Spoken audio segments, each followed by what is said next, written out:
Hello friends, welcome to my YouTube channel Shiksha Ghar केंद्र। आज हम मिड टर्म असेसमेंट जो कि 2020-21 के लिए कक्षा 7 के लिए हम विज्ञान विषय के लिए लेकर आए हूँ, जो कि है पूरा ये सॉल्यूशन है। ठीक है, चलिए आप यदि मेरे चैनल में नए हैं तो पहले मेरे चैनल को सब्सक्राइब कीजिए और बेल नोटिफिकेशन ऑन कर दीजिए, जिससे कि आगे आने वाले जो वीडियो होगा, ठीक है, नेक्स्ट, वो आपको पहले मिलेंगे। ठीक है, चलिए शुरू करते हैं। पहला क्वेश्चन दिया गया है 25 नंबर से, जो विज्ञान है।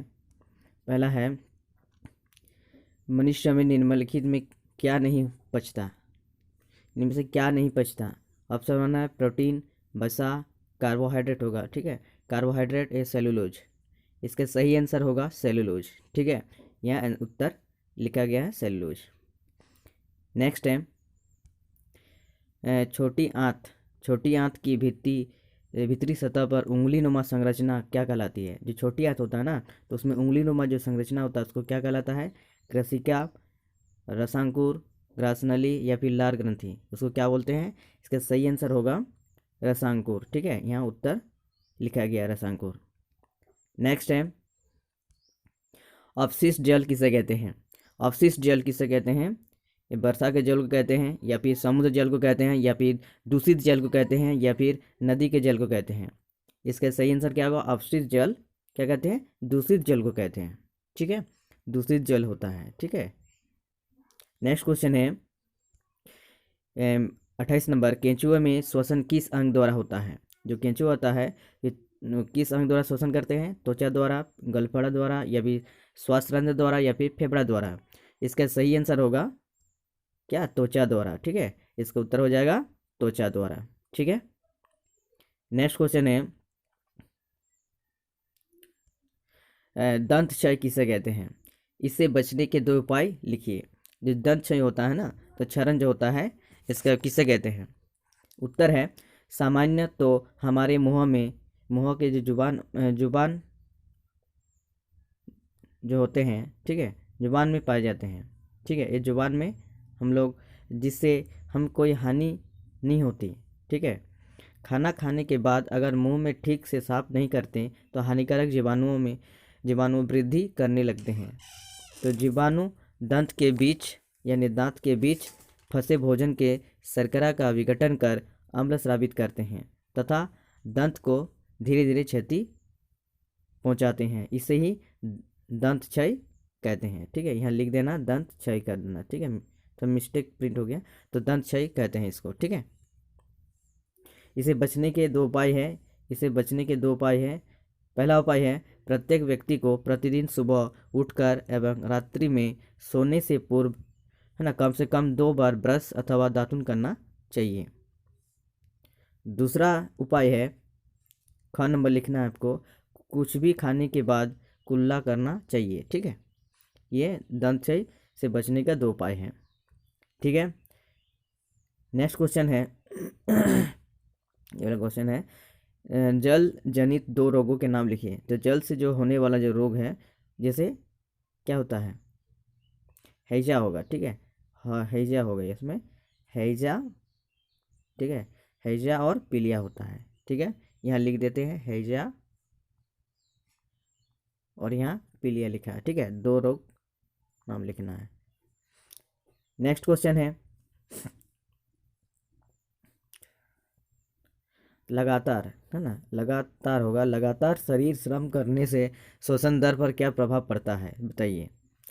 हाँ, इसका उत्तर है, जब हम दूर, है ना, या फिर दौड़ कर आते हैं यानी श्रम करते हैं, वही चीज़ होगा। जब हम श्रम करते हैं, ठीक है, तो हमारे शरीर को ऊर्जा की अधिक आवश्यकता होती है, जिसके लिए शरीर को अधिक ऑक्सीजन की ज़रूरत होती है।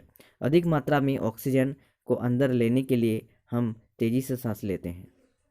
ठीक है, श्वसन दर तब बढ़ जाता है, लिख देना है। ठीक है, नेक्स्ट क्वेश्चन है, अशुद्ध जल को पीने योग्य बनाने के लिए आप क्या क्या उपाय करेंगे? ठीक है, औषध जल को पीने के लिए हम लोग क्या उपाय करेंगे? औषध जल को पीने योग्य करने के लिए हम निम्न उपाय करेंगे। ठीक है, उपाय करेंगे, पहला उपाय करेंगे, पानी को उबाल कर और छान कर सकते हैं। दूसरा उपाय है पानी को फिल्टर कर। ठीक है, तीसरा उपाय करेंगे जल को क्लोरीन से शुद्ध करके।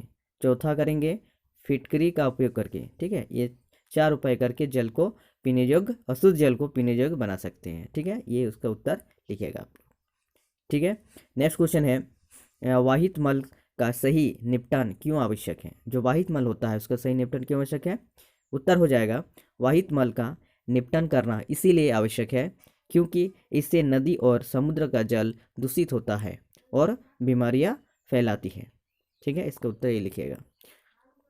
नेक्स्ट क्वेश्चन है 34 नंबर, मानव पाचन तंत्र का सचित्र वर्णन कीजिए। ठीक है, मानव पाचन तंत्र को सबसे पहले आपको इस तरह से बना लीजिएगा। ठीक है, उसके बाद जो उसका सचित्र वर्णन नीचे करना है वो लिखा है। सबसे पहले लिखना है अंतग्रहण करना है। अंतग्रहण में थोड़ा सा लिखना आपको भोजन प्राप्त करने और खाने की प्रक्रिया को मुंह द्वारा होता है उसे अंतग्रहण कहलाता है। ठीक है, दूसरा लिखना है पाचन, शरीर के भीतर भोजन का सरल तथा विलेय अणु में थोड़ा जाना पाचन कहलाता है। पाचन मुंह से आरंभ होकर आमाशय में समाप्त होती है। तीसरा पॉइंट आपको लिखना है अवशोषण, पचे हुए भोजन में उपस्थित विलेय पदार्थ का शरीर के अंगों जैसे रक्त में, है ना, मतलब वहाँ पे चले जाना है। ठीक है, अवशोषण कहलाता है, रक्त में मिल जाता है मतलब। ठीक है, और मनुष्य में अक्सर ये प्रक्रिया छोटी आंत में होती है। ठीक है, इसको नहीं लिखना है, अक्सर ये जो प्रक्रिया होगा ये छोटी आंत में होती है। ठीक है, नेक्स्ट क्वेश्चन आपको नेक्स्ट पॉइंट लिखना है परिपाचन। परिपाचन क्या है, वह प्रक्रिया है जिसमें अवशोषित भोजन का उपयोग ऊर्जा उत्पन्न करने तथा वृद्धि के लिए क्या होता है उसे परिपाचन कहलाता है। उसके बाद लास्ट पॉइंट आपको लिखिएगा उत्सर्जन, वह प्रक्रिया जिसके द्वारा, है ना, मतलब अपचित होगा, अपचित, इसमें लिखना अपचित खाद्य पदार्थ जिसमें पचता नहीं, अपचित पचित। ठीक है, इसमें आपको लिखना अपचित खाद्य पदार्थ शरीर से बाहर निकाल दिया जाता है और उसको क्या कहते हैं, सर्जन या फिर उत्सर्जन कहते हैं। यहाँ लिख देना है, मिस्टेक हो गया, यहाँ लिख देना आपको, क्या लिखना है यहाँ पर, उत्सर्जन कहलाता है, उत्सर्जन कहलाता है। ठीक है, उत्सर्जन लिख दीजिएगा। ठीक है, उत्सर्जन यहाँ लिखिएगा, उत्सर्जन। ठीक है, उत्सर्जन कहलाता है। ये पॉइंट लिख देंगे।